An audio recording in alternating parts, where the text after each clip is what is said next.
So as a student, if this is how you do your search on Google, then you've been doing it wrongly. So you just type the keyword. As you can see, I just typed economics. You realize that you're going to give in a lot of related and unrelated results. So this is what you do when you want educational results on Google. So first you type the keyword, as you can see, then you add type, T-Y-P-E, add a semicolon, a full stop, and then edu. So these are educational based results. What if you want results for PowerPoint on the keyword you typed? So I just add PPT and just do your search. We are still not done. What if you want a Word document? Just add DOC.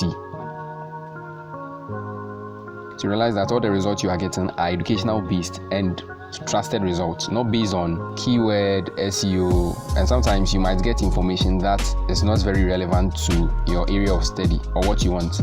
And lastly, if you want results based on sample exam questions, after studying, I've always said one of the best ways to know that you know whatever you studied is by answering questions. So you add exams, then you search.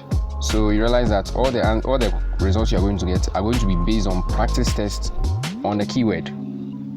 Now, if you want the best study resources or the best study websites, tap on the video which is floating on your screen.